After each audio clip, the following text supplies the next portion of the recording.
This is NewsInstanta Sport, of course, airing on a band radio scope on our YouTube channel, on TikTok Live, and of course on Facebook.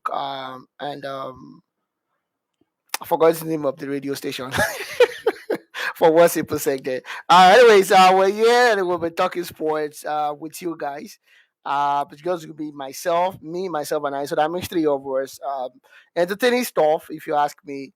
You can always give us a comment, give us a share, give us a like as we go on the show tonight. A lot of action within over the course of the week, and of course, where do we start from? We'll start from the UEFA Champions League. The review of the games from the UEFA Champions League. Um, it was an interesting one. Honestly, if you ask me, a lot of things were exhibited. There was a show of force and an understanding to the fact that the Syria, like it used to be, um, the golden league of yesteryears, when we were growing up, looking at players like Antonio Conte, Toseti, Franco Baresi, and the rest of it, and the rest of the like of, and the rest of them like that. Even in like not so distant past from that, players like Clarence Seedorf, Pello, and whatnot. We have a shift, a shift or dynamic with the Sierra right now. They are not the best league anymore, and it's evident with what we're seeing in the UEFA Champions League. And this I'll be talking about in the course of the show. And of course, we'll be doing a preview of the Champions League itself, starting on March 4th.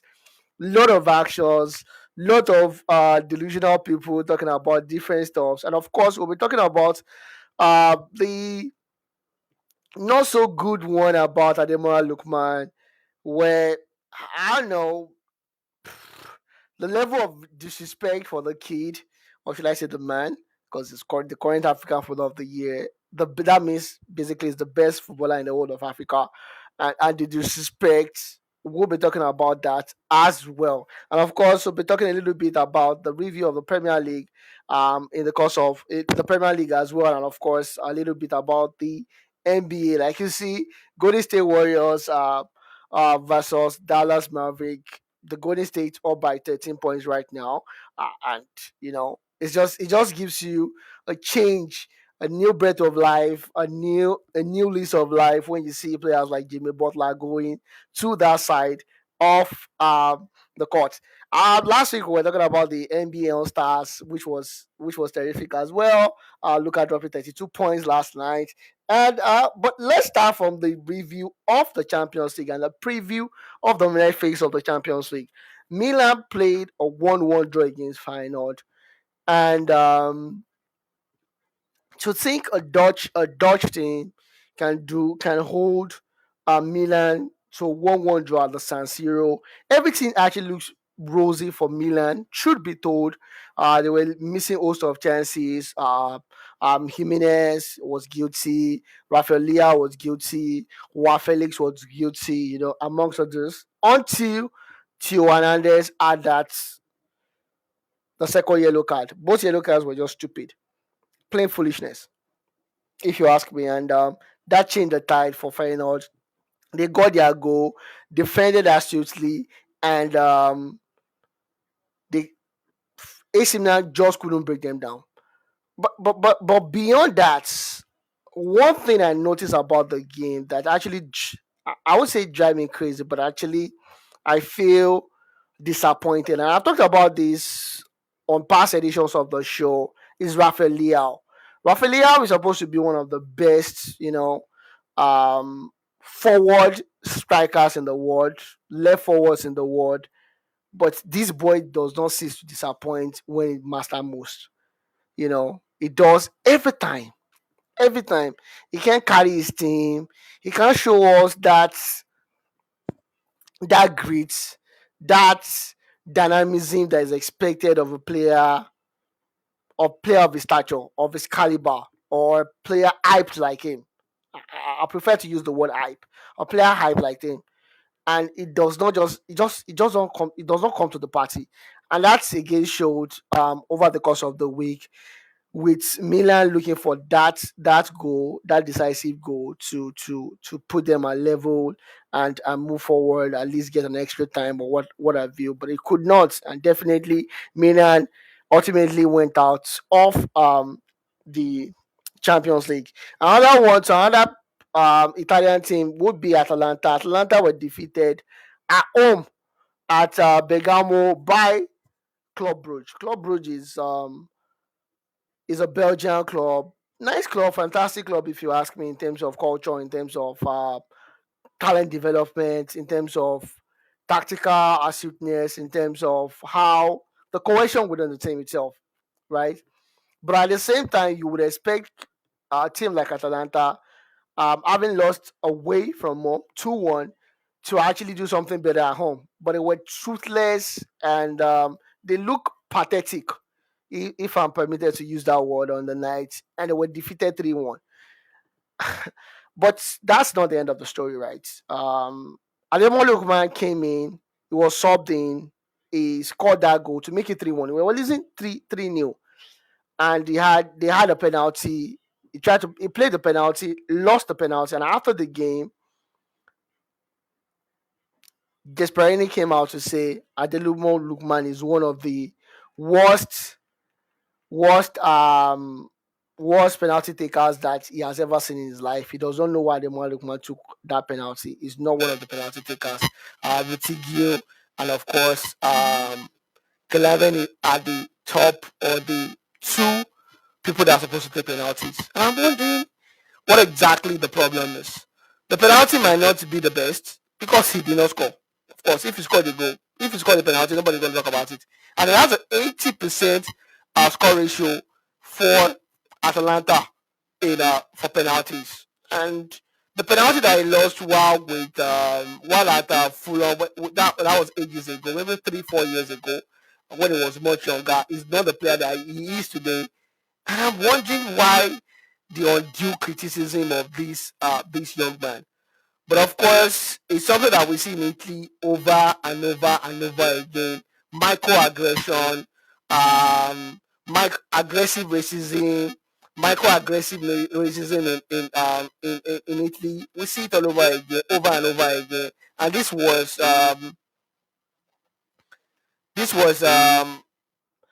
I'll say this is on a different level, and it's on a different level because we've seen fans of other club do this to players. Balotelli, Samuel Eto'o Fields, and the rest. But I can't think of any time that a coach actually did this to his own player. And I'm wondering, Ruthige actually lost a penalty against Arsenal in the course of the season. The coach did not come out to say, "Oh, you're a bad player, you miss penalties." He lost again against Torino. He did not come out to say, "Oh, you're a bad player," and come out to criticize him openly the way he did with Ademola Lookman. And that gives you a food for thought, right? And in the course of the week, it was stated that Ademola Lookman will be moving away, potentially from Atalanta, and he'll be seeking a move away from Atalanta. We see how that pans out. But of course, this is something that needs to be addressed at this particular point in time. We should not be seeing this kind of rubbish being said about African players, right? Black people. It's racism. It's microaggressive racism. It's not acceptable. It's not. It's not something that we should be daunted with. It's about time we speak up for ourselves and be like, no, no, you can't do this to us. We don't accept this. And the young man um put out a statement was made out, and he came out to say his own piece. Thankfully enough, the coach still did not apologize. He went about it in another bad manner. I don't want to use the wrong word, but it went about it in a bad manner without actually apologizing to the young man. But of course, we look forward to Adema Lukman leaving this team. We see the same done to Victor Osimhen over the course of the summer, with the transfer saga it was the kid was actually being driven nuts just so he can stay at Italy. And piece of advice for Africans: you want to choose a team, yo, don't go to Italy, man. That's just my own piece of advice.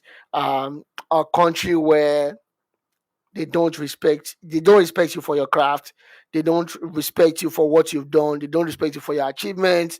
Napoli is a club that did not win the league for donkey years, since Diego Armando Maradona and some Nigerian guy from Lagos came around, scored 33 goals in the course of the season, won you your probably one of the biggest trophy in your history, and won at the biggest trophy in the east in your recent history. And that's how you get to treat him.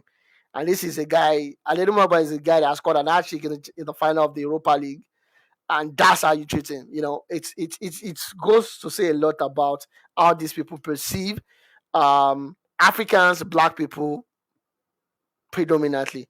And of course, Bayern were in a sorry state again against Celtic. Celtic were unlucky to concede that late goal by the Canadian guy, Davids, in the later stage of the match. Bayern going through by the teeth of their skin, if you can call it that. But they are true anyways. Benfica played a 3-3 draw against Monaco. Nice game, entertaining game, end-to-end stuff from both teams. But fortunately, Benfica did move ahead, courtesy of the first leg win that they had. Dortmund played a 0-0 draw against Sporting. They won the first leg 3-0. So this was just more or less a formality. And back to another Italian team. And I talked about this before. The fact that Italian teams are not playing very well, it makes it I don't know. It just makes you feel somehow about Italian teams, the way they are playing. They lost at home. They lost away to PSV 3-1, having won the first leg 2-1. Kolo Muani could not help them on this set date. Bye bye to Juventus. They've been struggling all season, truth be told. And that's the fact. They've been struggling so badly.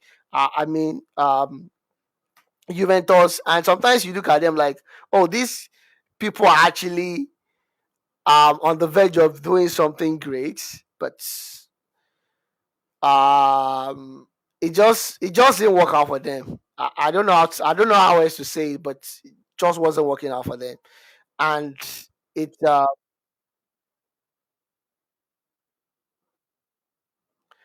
and you're like, okay, that's just about it for Juve in the UEFA Champions League, and they're out of the competition. PSG, they killed Brest 7-0, seven different goal scorer. Bakola being the man of the match, Vitinha and the rest of the team playing wonderfully well, and of course, Kylian Mbappe hat trick at the Santiago Bernabeu against Manchester City. Manchester City looks to be the European team right now in in the world. One of the best teams in the last two seasons, but they've become a shadow of their former self, and it just doesn't look good for them. 3-1 he ended in favor of Real Madrid. Real Madrid are through to the round of 16, and of course on Friday we had the round of 16 fixtures done. Club Brugge will be playing against Aston Villa. First leg will be away for Villa at Belgium. Real Madrid, interestingly, will be playing against Atletico Madrid. First leg will be at the Santiago Bernabeu. Don't forget these teams are played, I think, twice or three times in the course of the season, and all headed in draw. This is an interesting game that I'll be looking forward to. Atletico Madrid has never defeated Real Madrid in the Champions League. Maybe they will do it this time around. You never can tell. And of course, PSV versus Arsenal. Um, this is this is a showdown that I think PSV should be able to take, all things being equal. Honestly, I think especially if Arsenal does not get back Gabriel Martinelli and Bukayo Saka before the first leg. If they can play their cards right, this is game they should be winning convincingly at home against Arsenal. Arsenal is all over the place, shadow of themselves right now, due to the negligence of the board, the stubbornness of Ateta, if you want to ask me, and what have you. Because you look at Aston Villa, they loaned Marcus Rashford, Asensio, bought Mullane as well, got Diassi from Chelsea, bolstered their team basically in the winter. I don't know why Arsenal did not do that. And whatever it is that comes afterwards, they have themselves to blame. Honestly, a chill forward of Sterling, Trossard, and Ethan Iwaneri is not going to fail in defense in this world. Honestly, playing Mickey Moreno down the middle works, might work out fine sometimes, but definitely it's not going to work out every time. So Arsenal, I don't see them going through against PSV. Um, and I'm not trying to be Arakukachi, but I don't think they will go through. I think they will fumble the bag at the end of the day. They will fumble the bag. That is the honest truth. That's how I feel. I start to be corrected. You never can tell what happens in situations like this. Maybe no, they will not fumble the bag. Maybe they will go through. Maybe they will do. Maybe they will do what they know how to do best and fumble their way through. But even if they do, next stop will probably be their bus stop. Probably be our bus stop. But Real Madrid versus Atletico Madrid, of course, this is a Real Madrid competition. I'm still tipping Real Madrid to go through, irrespective of what we have. Jude Bellingham, Kylian Mbappe, Vinicius Junior, Rodrigo. The front four makes it difficult for you. Tchouaméni, Camavinga, Federico Valverde. My God. I don't see how Atletico Madrid, and because they are no longer away goal rules, it makes it difficult for Atletico Madrid to play that, you know, that bad kind of football that I used to. Like, okay, we want to play all defensive, win 1-0 or 2-0 at home or 2-1 at home, and go to or play Joe at the Santiago Bernabeu and try to win at home, how they do it in the past. But so it gets more difficult for them. Villa versus the Club Brugge. This is a tale between two teams that are equal to each other. In my own humble opinion, I feel Villa will find it difficult to go through for this one, especially if they don't get a good result away from home in Belgium. But in the long run, with the caliber of players that they have right now, Asensio, former Champions League winner, Marcus Rashford, former Europa League winner, um, Melina as well. They played at the highest level, supported by the Oli Watkins, Rogers, and what have you. I definitely think if Onana comes back into the team, gives them more firepower, and eventually, I think they should be able to go through against Club Brugge. Dortmund versus Lille. Dortmund is the Arsenal of Germany. I keep saying it. So I would never, never, ever fold my hands and I'm like, Dortmund are going to go through. I feel Dortmund was definitely going out for this one. I think Lille will take this one, most definitely. And Feyenoord versus Inter Milan. AC Milan can almost go back and sleep and relax. Like, okay, we have our younger brother taking care of this for us. I strongly feel Inter Milan would defeat Feyenoord. Inter Milan, they are one of the favorites for the Champions League. In my own opinion, they've been wonderful. They defend well. The attack is crazy. Terim, Lautaro Martinez, Anatovic, Marcos Thuram, and the host of others. So it's a stacked up team, four lovely strikers, and that's a team. That's a stacked up team. And you look at the defense as well. Dumfries on the right, Marco on the left. Forgotten the name of this guy in the middle of the park. It's a fully stacked team, and defeating him is just difficult because he can defend at the same time they can attack, and they have a very tactical coach, and that's the only team in Italy that you can actually look over and be like, okay, this is a good team. They can actually do it. So Inter definitely will go through ahead of Feyenoord. Bayern versus Bayer Leverkusen played a 0-0 draw a couple of weeks ago. I honestly think I don't think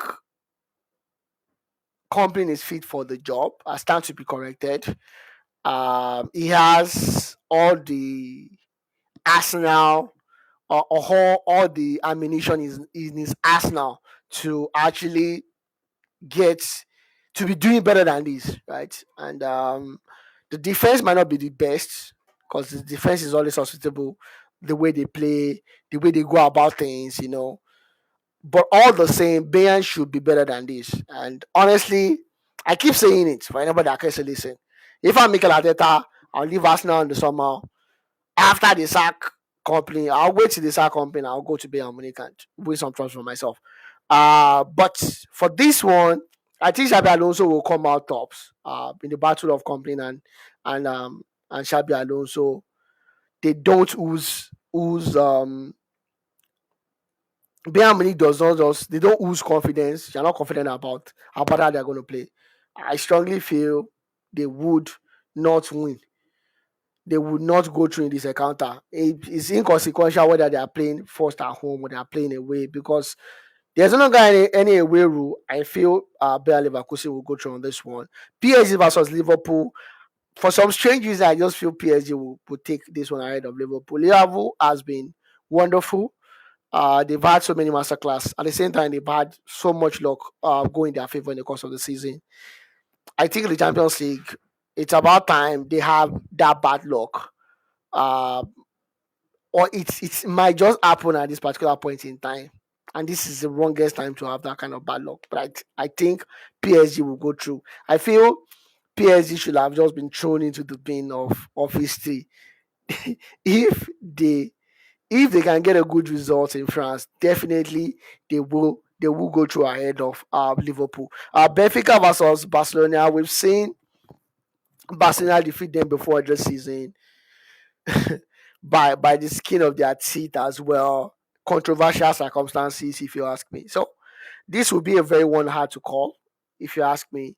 Benfica has been on an ascension for the past 2 3 seasons, and this might not be their climax, it might not be their crux, but Barcelona with the pedigree, I would tilt a little bit more toward Barcelona, but at the same time, I'm not taking Benfica out of the mix. And of course, the review of the Premier League actions that happened this season. I said this season in the course of the day, Sunday and Saturday. We have so many good results uh, and some bad results. Arsenal losing at home against West Ham. West Ham came with the intention of defending. They defended well and they counter attacked very well as well. MLS getting a record in that encounter, and people are going all over the kid. He's just 18 years old. We can always cut the kid some slack. It's going to improve definitely. Galacticos, Ashley Cole, and the rest of them started just this way, and today they are better. And in the course of their career, they got better for it. I think MLS too will get to that point in his own career as well as his career progresses. Arsenal lost 1-0 at home against West Ham. Liverpool are the crown winners of the uncrowned winners of the Premier League right now. 11 points ahead with less than 12 matches, about 12 matches to go. Manchester United, the controversial circumstances, got a 2-2 draw against Everton. I wonder why that penalty was not given for Ashley Young at the end of the game. But for whatever reason, it was overturned by VAR. Manchester United can leave to die another day. 2-2 for them. They actually did well, crawling back into the encounter thanks to the inspirational skipper Bruno Fernandes with that wonderful free kick, getting them back into the mix for that particular encounter. Of course, Wolverhampton Wanderers defeated Bournemouth in a surprise win. Currently getting the goal for Wolverhampton yet again. Crystal Palace defeated Fulham in another surprising one, 2-0 away from home. Tottenham Hotspur defeated Ipswich Town 4-1. Brighton defeating Southampton at the St. Mary's Stadium 4-0. That's not surprising. Aston Villa defeated Chelsea yet again 2-1, and we saw how terrible Kopama was on that day. In the La Liga, Barcelona defeated Las Palmas away from home 2-0. Atletico Madrid defeated Valencia 3-0 away from home as well. And of course, Bayer Leverkusen defeated Osinkel 2-0 away from home. Dortmund defeated Union Berlin 6-0 away from home. Torino defeated at AC Milan 2-1 at home, while Inter Milan, thanks to Lautaro Martinez, won against Girona 1-0. And on Sunday, which is another totalizing one, Newcastle won against Nottingham Forest 4-3. He ended in favor of Newcastle. While Manchester City won against, they lost at home against Liverpool. And this is another thing that we need to look at, because exactly what is happening with Manchester City. No one knows, honestly. No one knows what is happening with them. You can't even figure it out. We all thought with Gonzalez things will get better. I believe Alan is injured. Mama Mamouche, coming from the archie that is called against Newcastle, probably thought, oh, this will be a good one. They played well, if you ask me. They played well, but KDB is just not the player that he used to be. He did not offer so much in the attack. He did not offer so much defensively. The inspiration wasn't just there. And like I always joke, Rico Lewis will be the end of Pep Guardiola. Looks like he is the end of Pep Guardiola, if you ask me. They were defeated 2-0 at home. Soboslai and Mo Salah, who cannot stop scoring and assisting, got on got on the scorer sheet for them. Newcastle against Nottingham Forest 4-3. But dramatic climax for this particular match.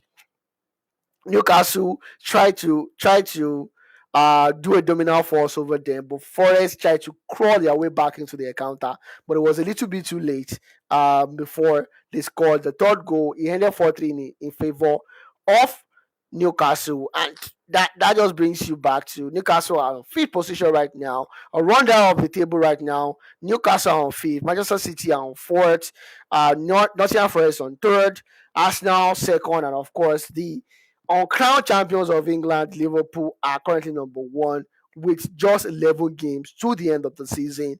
Let's see how that unfolds. Athletic Club, Athletic Bilbao defeated Real Valladolid 7-1. Nico Williams scoring two goals. Inaki Williams too scoring in that particular account. Real Madrid, thanks to Luka Modric and Vinicius Junior, defeated Girona 2-0 at the Santiago Bernabeu. Getafe lost at home against Real Betis. Anthony of Manchester United scoring one of those goals and, of course, getting a record again in the course of the game. 1-1. Real Sociedad defeated against 3-0 at home, while Bayern Munich, thanks to an inspired Olise, won at home against Eintracht Frankfurt 4-0 in this particular encounter.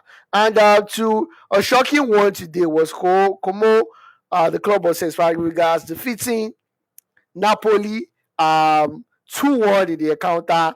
So, Como is they're looking good. Honestly, we expected them to go down just like Monza, but St. Fabregas is doing a terrific job, and I think maybe it's about time his former club actually help St. Fabregas, if they could survive this season, get him better talent, like talent that he could develop, and you see he's trying to build something over there. They defeated Napoli. Napoli looks like they're not going to. I don't want them to win the league anyways. They're 1 point below Inter Milan right now. Of course, I'm an Osimhen fan. I'm not apologetic about it. So I'll tell you, I don't want Napoli to win. I want Inter Milan to win yet again in the Serie A. And of course, in the NBA, looking rosy after going 2 games with a losing streak against the worst team in the league, Jazz and Charlotte Hornets. The Lakers are back in Denver. Last night they defeated Denver Nuggets, and of course, right now I'm back. Of course, earlier today, Celtic defeated New York Knicks. And I'm wondering what is happening in New York Knicks. I have so much hope on New York Knicks, but I think I'm going to change my mind now. And that will be a wrap for the show too. We'll see you again next week. My name is Alija Adebo. It's the best sporting show in all the universe. It's still season to sport. Have a wonderful sports week, guys. Bye.